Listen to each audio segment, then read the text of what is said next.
और जनाब मलक अब्दुल गफूर साहब प्रेसिडेंट सियालकोट चैम्बर की तरफ से, मजलिस आमला की तरफ से तमाम मुअज़्ज़ज़ हाज़रीन का दिल की अता गहराइयों से शुक्रगुजार हूँ कि वो आए और महफिल की रौनक बढ़ाएं। आज की ये तकरीब हमारे दरवेश सनतकार जनाब ख्वाजा ज़काउद्दीन साहब मरहूम मगफूर, जो हुकूमत पाकिस्तान ने उनको सितारा इम्तियाज से नवाजा, उस सिलसिले में ये तकरीब है। अब मैं बिला ताखीर जनाब सदर सियालकोट चैम्बर ऑफ कॉमर्स जनाब मलक अब्दुल गफूर साहब से गुजारिश करूंगा कि वो आए और अपने ख्यालात का इजहार करें। मोअज़्ज़ज़ हाज़रीन इकराम, अस्सलाम वालेकुम। मैं तमाम मुअज़्ज़ज़ मेहमान गिरामी कदर, दोस्त अहबाब और बिलखुसूस आज की तकरीब के मेहमान खुसूसी मोहतरम जनाब ख्वाजा मोहम्मद आसिफ साहब, साबिक़ वफाकी वज़ीर बराए दिफा, और मोहतरम जनाब रियाजुद्दीन शेख साहब का तहे दिल से ममनून हूँ कि आप हमारी दावत पर तशरीफ लाए और हमें शर्फ मेज़बानी से नवाजा। मुझे शेयर करते हुए इंतहाई खुशी महसूस हो रही है कि आज के इस डिनर का एहतमाम मोहतरम रियाजुद्दीन शेख साहब और मोहतरम जनाब ख्वाजा ज़काउद्दीन मरहूम के एजाज़ में मुनक्कद किया गया है, जिन्हें हुकूमत पाकिस्तान की जानिब से मुल्क के दूसरे आला तरीन सिविल एजाज़ सितारा इम्तियाज से नवाजा गया है। मोहतरम जनाब ख्वाजा ज़काउद्दीन मरहूम को सितारा इम्तियाज के लिए मुंतखब कर लिया गया है, जिन्हें आइंदा साल 23 मार्च 2024 को यौम पाकिस्तान के मौका पर इस सिविल एजाज से नवाजा जाएगा।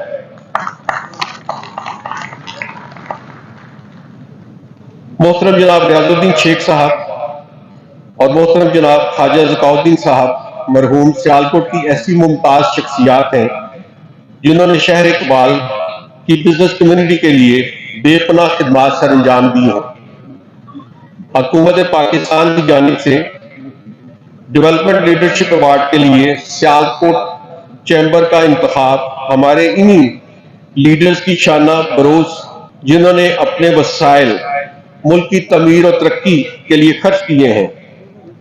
बिलाशुबा हुकूमत पाकिस्तान की जानिब से सियालकोट चैम्बर को मिलने वाला ये अवार्ड इन शख्सियात और ऐसी शख्सियात मौजूद हैं जो अपने आप को हाईलाइट किए बगैर खिदमत खल्क के लिए खिदमात सर अंजाम दे रही हैं और हुकूमत की नज़रों से भी ओझल ही रहती हैं।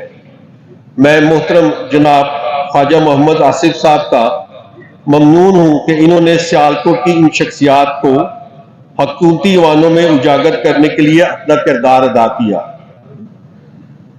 आप जनाब रियाजुद्दीन शेख साहब और ख्वाजा ज़काउद्दीन साहब की फैमिली, बिलखुसूस इनकी साहबजादी मोहतरमा डॉक्टर मरियम नमान, सदर woman chamber of commerce and industry जनाब डॉक्टर नुमान अदलीस भट्ट और मोहतरमा उज़मा ज़का को सितारा इम्तियाज मिलने पर दिल की गहराइयों से मुबारकबाद पेश करते हैं और शहर सियालकोट के लिए इनकी ग्राहक खिदमत कदर खिदमत पर इन्हें सियालकोट की बिजनेस कम्युनिटी की जानिब से सलाम पेश करते हैं।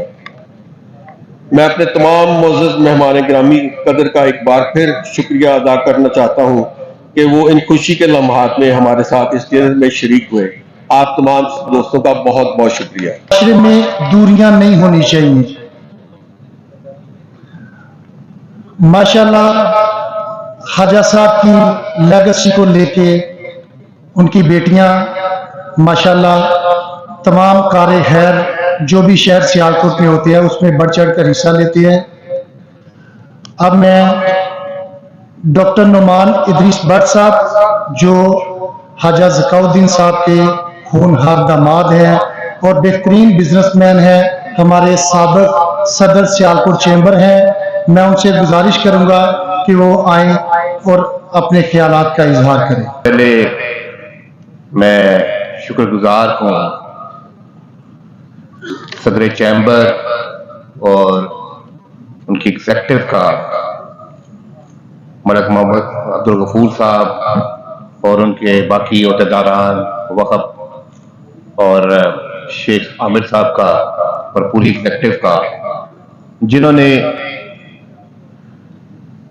मुझे जनाब ख्वाजा ज़काउद्दीन साहब को पसे मर्ग उनकी खिदमत के इतराफ़ में और ये तारा इम्तियाज उनके से नवाजा। आपके मंशा भट्ट साहब के तौज़ीक़राम के ख्वाजा साहब जब फौत हुए तो शेख रियाजुद्दीन साहब ने हमारे लिए उनकी पोजीशन संभाली। हर मामले में ख्वाजा ज़काउद्दीन की उन्होंने कमी महसूस नहीं की। जब ख्वाजा साहब फौत हुए तो हर मामले में तब से अल्हम्दुलिल्लाह उनकी हिदायत की रोशनी में करते हैं। मेरे बड़े भाई ख्वाजा मसूद साहब भी यहाँ पर मौजूद हैं, तो नहीं आता, लेकिन मैं चाहता हूं कि उनके नाम की विरासत मुझे मिले। शेख साहब ने कहा ये नहीं होगा, ये तो मैं सबको किसी को बता देना कि ख्वाजा साहब के नाम का वारिस मैं ही। तो शेख साहब जो है ये उसके लिए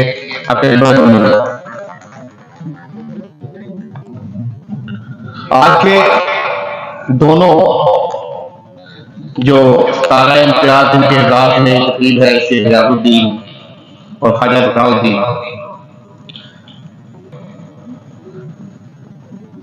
मेरी बहन शेख साहब की बेटी शेख फारूक साहब की मिसेस यहाँ पर मौजूद हैं।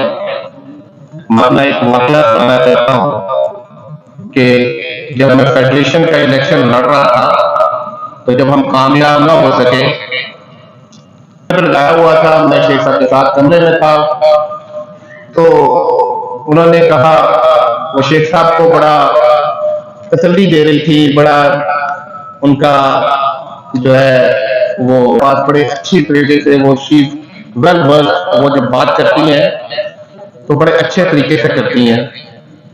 तो उन्होंने कहा कि राफे से जो शेख साहब का बेटा है कि ताया अबू का बड़ा बेटा जो है ना वो इलेक्शन हार गया। मतलब राफे तुम बड़े बेटे नहीं हो, डॉक्टर नुमान जो है वो इनका बड़ा बेटा है और वो जो है कह सकता हूं कि इन दोनों शख्सियात के साथ मेरा बड़ा करीबी ताल्लुक है और दोनों ने मेरे साथ फिक्राना शरकत की, बल्कि इनकी कोशिश होती है कि इनके साथियों में उनका शमार हो।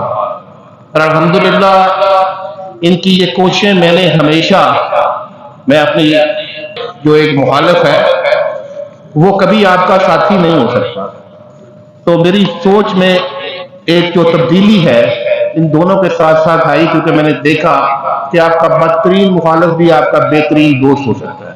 तो अल्हम्दुलिल्लाह ये चीज यहाँ पर मौजूद बिजनेसमैन के लिए भी है और यहाँ पर आज माशाल्लाह मुस्लिम लीग नून के मैं सारे अपने भाइयों दोस्तों को देख रहा हूँ, ये उनके लिए भी एक शानदार जो है सबक है। और शेख रियाज साहब बरमला ये कहते होते हैं, चैम्बर के हर मीटिंग में, काबिल जिक्र मीटिंग में ख्वाजा ज़काउद्दीन साहब के साथ साथ ख्वाजा मोहम्मद सफदर साहब का जिक्र हमेशा। वो कहते हैं कि मुझे देखने को जो मेरे उस्ताद मोहतरम हैं जिनसे मैंने सीखा, उनमें ख्वाजा मोहम्मद सफदर साहब जो है वो सबसे पहले।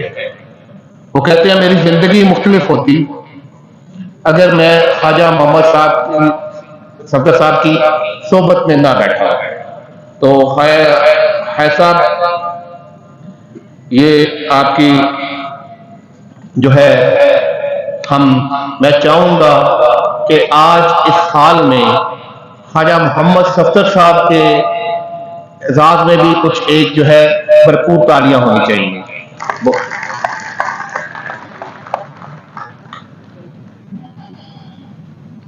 मैंने जब, क्योंकि ये बिजनेसमैन की मीटिंग है, तो मैं ये भी बताना चाहूंगा कि मैं पहले सर्जन था और मेरे लिए ये बिजनेस में आना कोई आसान काम नहीं। मेरे लिए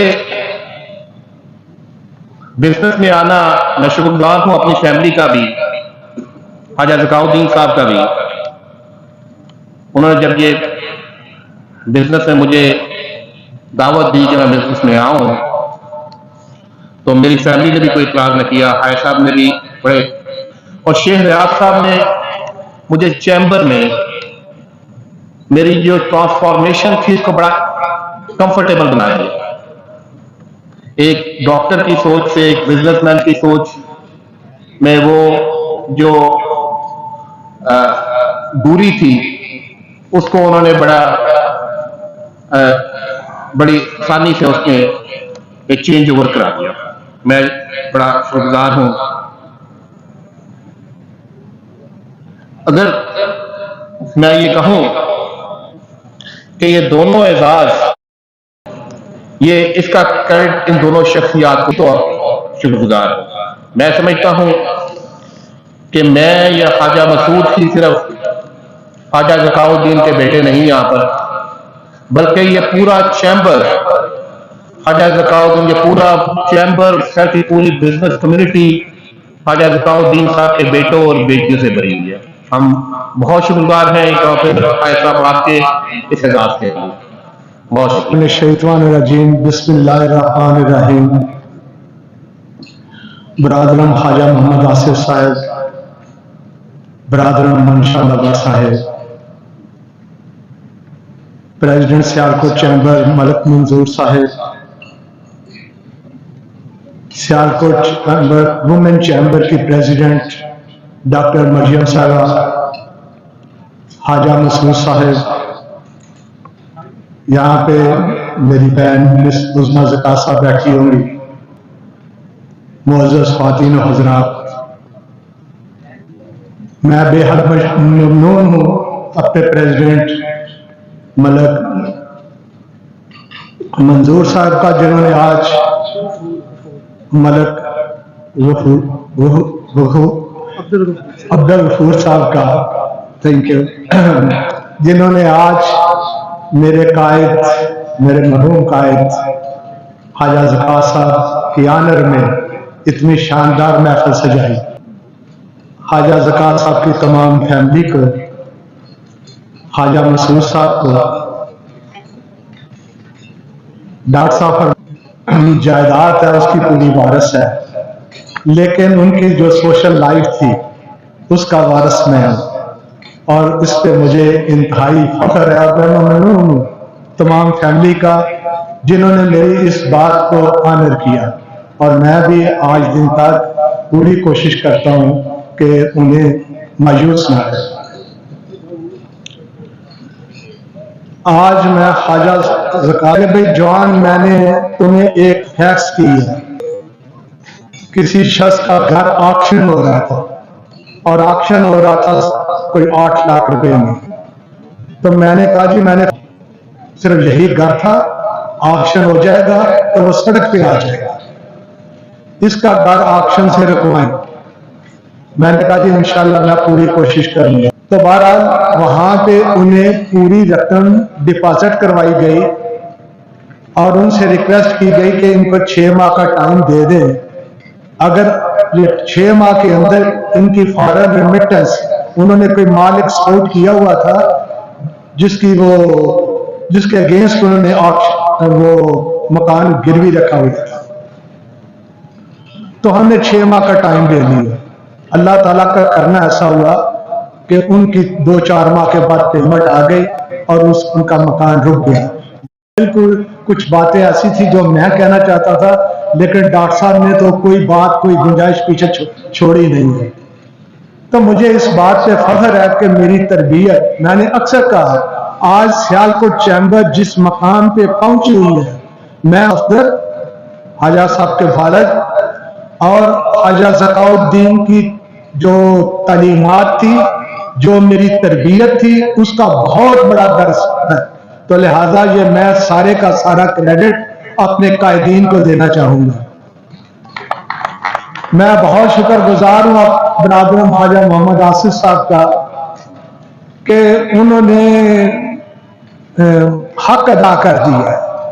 हक अदा इस लिहाज से कि आज ये जो सितारा इम्तियाज, सितारा हलाल वगैरह का जो जिक्र हो रहा है, मैं पहले भी एक मीटिंग में ये बात कह चुका हूं, इसके पीछे सारे का सारा बैकग्राउंड म्यूजिक जो है वो ख्वाजा साहब का चल रहा है।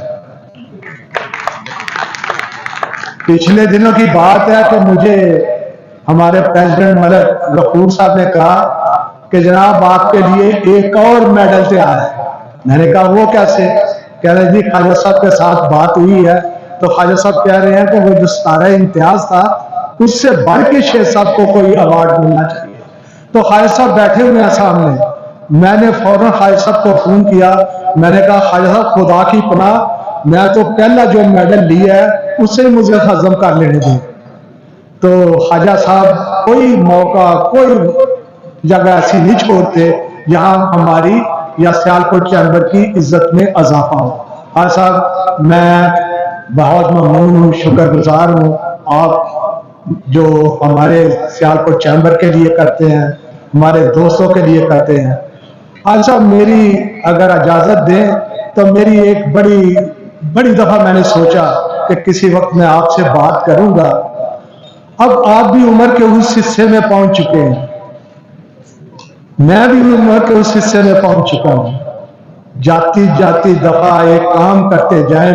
मेरी अपनी भी ख्वाहिश थी कि किसी वक्त मियाँ साहब के साथ मुलाकात हो, तो मैं उसमें भी मियाँ साहब से गुजारिश करूंगा कि ख्वाजा साहब सियालकोट चैम्बर के लिए किसी वक्त एक सेनेट की सीट भी दिला दें। हमारे पास अल्लाह के फजल से बड़े ज़हीन दोस्त मौजूद हैं। अगर ये करने में आप कामयाब हुए तो मैं बेहद ममनून हूँगा। बहुत बहुत शुक्रिया।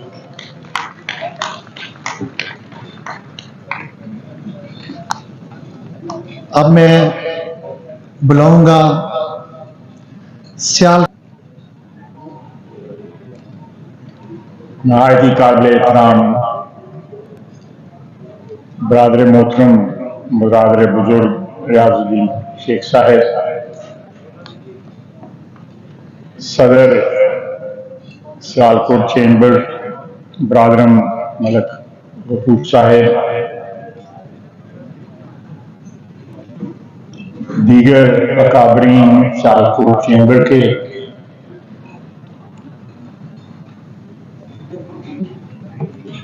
हमारी बेटी मरियम जो विमेन चैम्बर की प्रेसिडेंट हैं, उस्मा ज़का साहिबा, और बहुत से नाम मैं लेना चाहूंगा, लेकिन सबको एक्नॉलेज करना चाहूंगा। मैं आपका शुक्रिया अदा करना चाहता हूं। मेरे लिए सियालकोट चैम्बर का जो इनविटेशन है हमेशा बायसे इज्जत रहा है और हमेशा रहेगा, क्योंकि आप इस शहर के मेहमान हैं।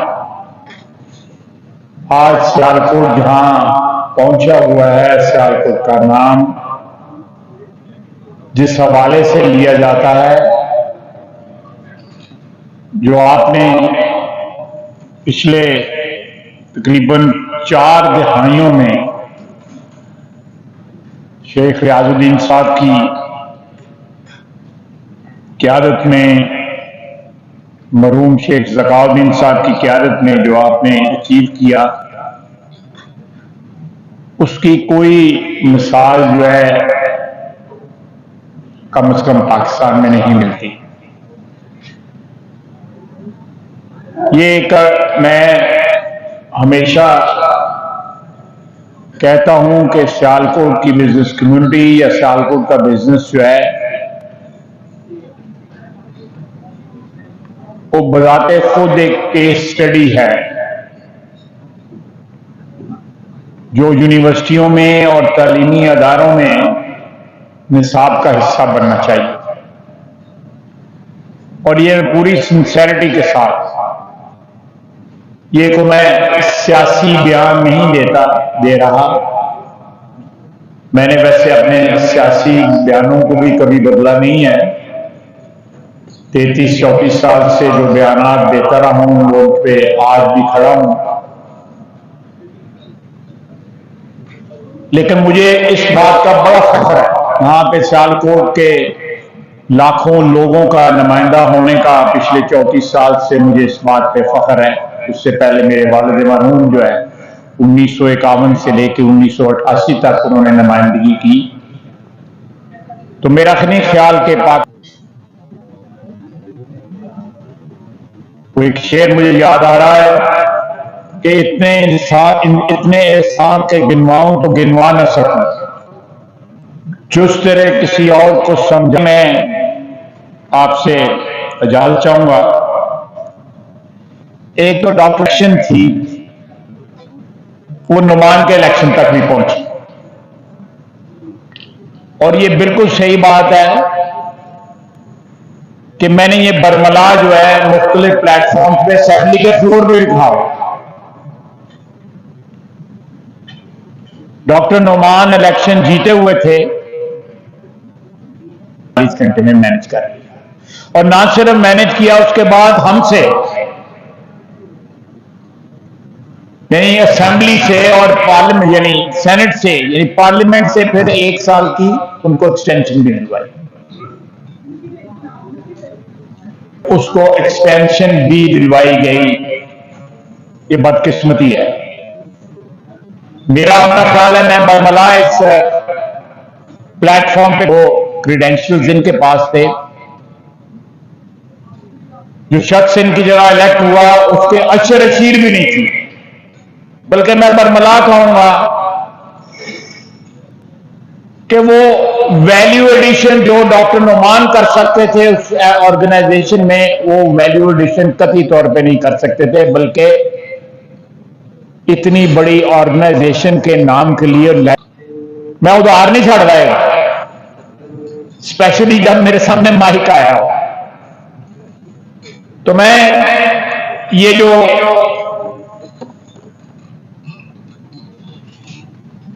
आज जो तकरीब जो ख्वाजा ज़काउद्दीन साहब की खिदमात को एक्नॉलेज करने के लिए जिसका इनेकाद हुआ है, जब हमारी टेन्योर के आखिरी दिन थे, जो हमारी 13 से लेके 2018 तक जो हुकूमत थी, और उसके बाद शेख साहब को ख्वाजा ज़काउद्दीन साहब कोई इनाम दे और आपकी जो खिदमात है उनका एतराफ करें। ये इज्जत जो है, ये तौकीर जो है, ये जो रिस्पेक्ट है, मैं समझता हूं इंसान का सबसे बड़ा असासा होता है। बाकी दौलत होना, शोहरत होना या मर्तबे ओहदे होना जो है वो लास्ट नहीं करते। ये एक असासा है जो इंसान अपने साथ दुनिया से लेके जाता है, अपने अमालनामे में लिखवाता है। मैंने अपनी जो भी आपने मुझे इज्जत बख्शी 33-34 साल मुझे इस शहर की नुमाइंदगी का शरफ हासिल है, उसमें मैंने कोशिश की कि कुछ ना कुछ जो है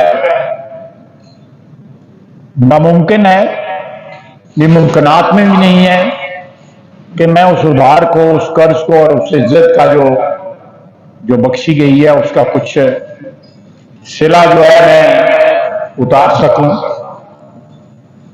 ये मेरे लिए पॉसिबल नहीं है। ये इतना एहसान अजीम है मेरी जात पे, मेरे खानदान पे, कि मेरे पास ना इतनी उम्र है और ना मेरे पास वो लवाजमात हैं, ना वो मेरे पास कुव्वत है, ना मेरे पास वो कैपेसिटी है। अल्लाह ताला ने मुझे जितनी दी मैंने उससे कोशिश जरूर की है। हर टेन्योर में मुझे दिली खुशी होती है। मैं आपके साथ एक सियासत की बात नहीं कर रहा, दिली खुशी होती है कि जब चेंबर के लोग मेरे पास आते हैं, मैं उनके साथ जाता हूं, किसी दफ्तर में जाता हूं, किसी मिनिस्टर को मिलता हूं, वज़ीर आज़म को मिलता हूं। आप इससे बहुत ज्यादा डिजर्व करते हैं। सारे पाकिस्तान को एक्नॉलेज करना चाहिए, और जो डॉक्टर नुमान के इलेक्शन में जो कुछ हुआ, मैं समझता हूं उससे बड़ी बेइंसाफी जो है बिजनेस कम्युनिटी की, सारे पाकिस्तान की बिजनेस कम्युनिटी की नहीं हो सकती। मैं थोड़ा सा इस चीज को वजाहत के साथ भी बयान कर देता हूं, लेकिन मेरी फिर गुफ्तगू जो है जरा सियासी ज्यादा हो गई। और मैंने जब ये बातें करनी शुरू की तो फिर मुझे अप्रोच भी किया गया कि यार ना के ना लिया कर, चल उनकी गल कर छड़ेगा। तो मैं कहूं ये दुख की बात है कि हम सियासतदान जो हैं हमारे our hands are most of the time soiled with things which are dirty, या जिनका जिक्र जो है वो बरसरे आम नहीं किया जा सकता, लेकिन बिजनेस कम्युनिटी और खुसूसन सियालकोट की बिजनेस कम्युनिटी,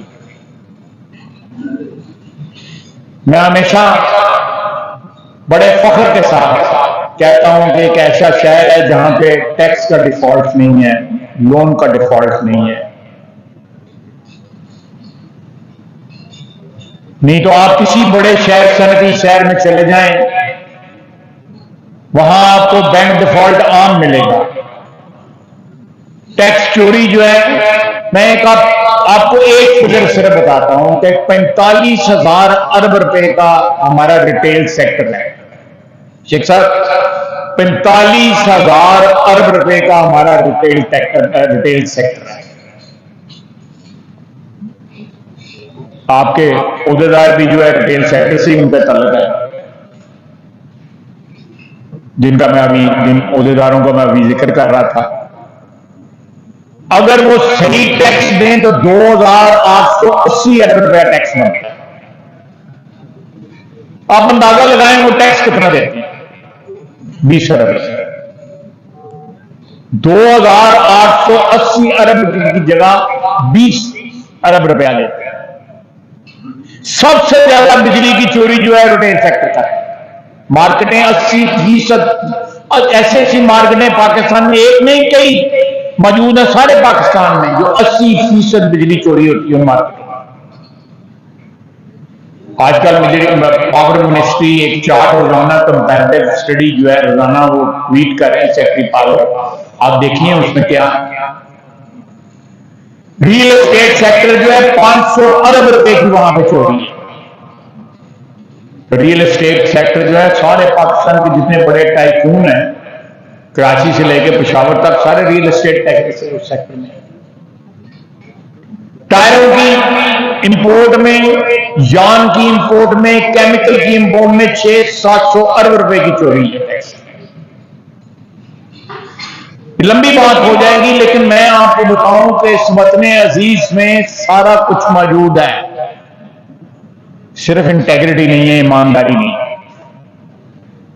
और सियालकोट एक ऐसा शहर है जिसमें ना तो किसी ने बैंक के जो है डिफॉल्ट किया है, ना टैक्स का डिफॉल्ट किया है, बल्कि एक छोटे से शहर में जो जुग्राफियाई तौर पे एक नुक्कड़ के अंदर मौजूद है, उसने अपनी आबादी के तनासब से पाकिस्तान में सबसे ज्यादा इंपॉर्टेंस है। अगर देखा जाए, आपकी एक्सपोर्ट देखा, मुझे फख्र है इस बात के कि मेरा आपसे रिश्ता है, मेरा आपसे नाता है, और मैंने आपको 33 साल 34 साल से आपको रिप्रेजेंट कर रहा हूं। मेरे लिए जाति, मेरे खानदान के लिए, मेरे बच्चों के लिए फख्र की बात है कि मेरा आप लोगों से सारा रिश्ता और नाता है। मेरे अगर बस में हो तो जितना मुझे आप लोगों ने अता किया है, मेरे लिए तो कई जन्मों के लिए ये बहुत बहुत है।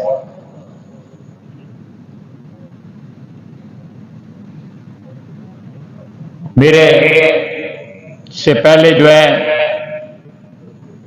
मेरे खरे डॉक्टर मान साहब बात कर रहे थे।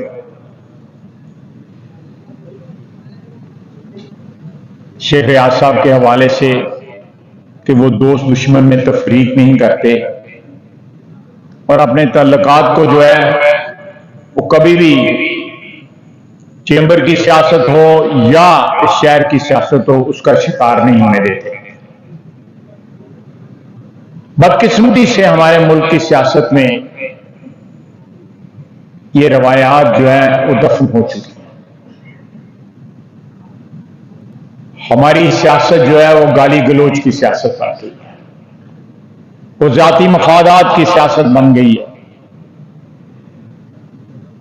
मुझे ये वक्त याद है, मुझे 60 की दिहाई याद है, शेख साहब को याद होगी और भी यहां पे दोस्त हैं जिनको याद होगी कि यहां पे इलेक्शन खत्म होते थे और वही लोग जो इलेक्शन एक दूसरे के खिलाफ लड़ते थे वो इकट्ठे शामें भी गुजारते थे, खाने भी खाते थे, फंक्शंस में भी इकट्ठे होते थे, पर इलेक्शन की तलखियां जो है इलेक्शन के साथ ही रुखसत हो जाती थी। कोई जीत जाता था, कोई हार जाता था। अब यहां पे इलेक्शनों की दुश्मनियां जो है कत्लों की दुश्मनियों से भी ज्यादा हो गई। एक पूरी नस्ल का, पूरी कौम का जो है टॉलरेंस लेवल रहा ही कोई नहीं।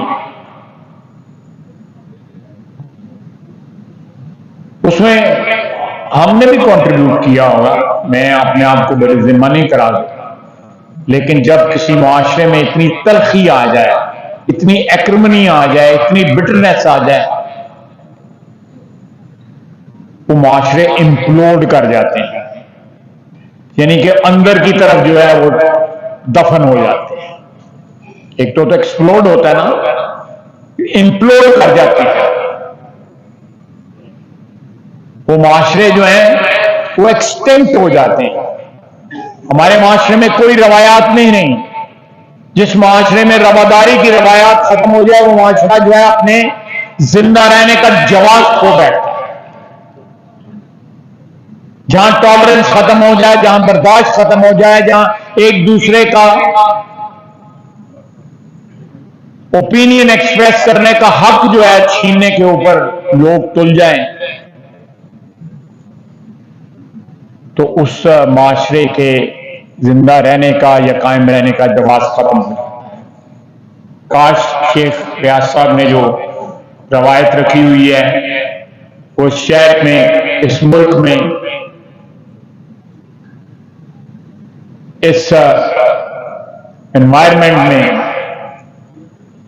हम बिटरनेस को कम कर सकें, उसमें कुछ मिठास ले आएं। इलेक्शन लड़े जाते हैं, इलेक्शन हारे भी जाते हैं, जीते भी जाते हैं, इक्तदार आता है, इक्तदार चला जाता है। इक्तदार जो है वो हमेशा ऊपर वाले का है, हमेशा सिर्फ ऊपर वाले के इक्तदार की है। ये इंसान जो है अपने आप को धोखा देते हैं कि जैसे इक्तदार में आए ये भूल गए कि इस इक्तदार से रुखसत नहीं होना है।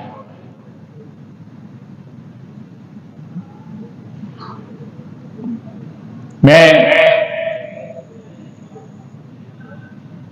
पिछले 14-15 महीने एक मखलूत हुकूमत रही जिसमें मैं वजीर भी रहा। मैंने पूरी कोशिश की कि हर तरीके से इस शहर की जो असल लीडरशिप जो है, यहाँ की बिजनेस कम्युनिटी जो है, उसको एक्नॉलेज किया जा सके, हर लेवल पे एक्नॉलेज किया जा सके। खुसूसन सैलाब के बाद एक कसीर रकम आपने कंट्रीब्यूट की प्राइम मिनिस्टर के फंड में, किसी और शहर ने इतनी रकम नहीं दी, बड़े से बड़े शहर मिलके भी नहीं दी। लाहौर, कराची, ये शहर जो है आपकी आबादी मेरा ख्याल है उनसे 20 गुना से भी कम है, लेकिन आपने नहायत फराख दिली से उस कॉल को जो है रिस्पॉन्ड किया। मैं लेटेस्ट जो है आपको चंद बातें जो है मैंने जो पिछले 15 माह में पिछली जो बातें हैं वो आप सब जानते हैं। मैं अगर उनका जिक्र करूंगा तो मेरे लिए थोड़ा सा इतना कंफर्टेबल नहीं है, लेकिन इस वक्त हमारी जो वजीराबाद रोड है, सड़क जो है उसके बड़े बुरे हालात हैं। इंशाल्लाह 30 दिसंबर तक जो है एयरपोर्ट के चौक से लेके सियालकोट तक ये सड़क नई तामीर हो जाएगी। दूसरा जो है कुछ अरब रुपए जो है मुख्तस हुए हैं, उसके ऊपर भी काम शुरू हो जाएगा। जनवरी के अवाइल में इलेक्शन होने हैं, अल्लाह ताला मेहरबानी करे कामयाबी अगर दे तो एमनाबाद रोड के लिए 10 अरब रुपया मुख्तस हुआ है डेवलपमेंट प्लान में। एमनाबाद रोड को धर्मकोट से मिला दिया जाएगा मोटरवे के साथ। ये मोटरवे जो है किसी इस साइज के शहर के साथ मोटरवे का कनेक्शन जो है पाकिस्तान में आपको किसी जगह नहीं मिलेगा।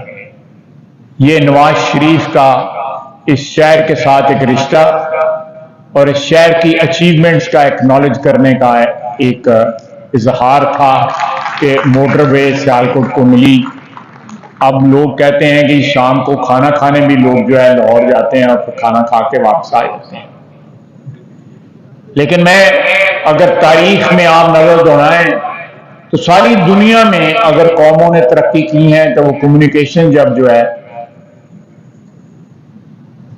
ऐसे एस्टेब्लिशमेंट में हुए हैं कि जहां पे पॉपुलेशन की मूवमेंट जो है वो कन्वीनियंट हो जाए, तो वो मैं समझता हूं फिर उन कौमों की तरक्की में कोई रुकावट नहीं रहते। और मोटरवे या सड़कें जो है उसमें एक कलीदी किरदार जो है वो अदा करती हैं। ये मोटरवे जो प्लान की गई मियां नवाज शरीफ के दौर में 2013 से 17 के दौरान, ये मोटरवे अल्टीमेटली दीना जानी है। इस पे काम शुरू हो चुका है, जो हिस्सा जो है खारियां तक बनना है, जमीन एक्वायर हो गई है, बल्कि मट्टी भी डलनी शुरू हो गई।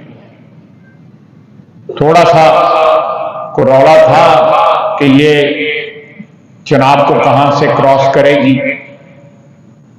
जो ओरिजिनल डिजाइन था वो थोड़ा सा इरिगेशन वालों को ऑब्जेक्शन थी कि वहां से पानी हो सकता है रिवर्स की शिरकत करे जब सैलाब आए और वो मराला बैराज को डैमेज ना करे।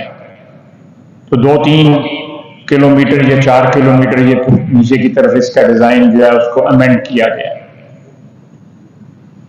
इंशाअल्लाह ताला अल्लाह ताला ने मौका दिया आपकी दुआ से अगर,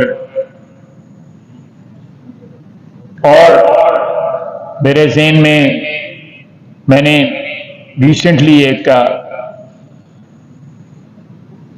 एक मीटिंग में मैंने जाके बात की, जहन पिछले 6-7 साल से 8 साल से मेरे जहन में है कि सियालकोट से गवर्नमेंट के दफातर जो है सियालकोट से बाहर चले जाने चाहिए।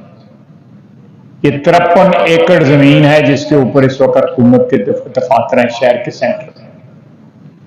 यूनिवर्सिटी जो है वो ऑलरेडी उसको जमीन अलॉट हो चुकी हुई है।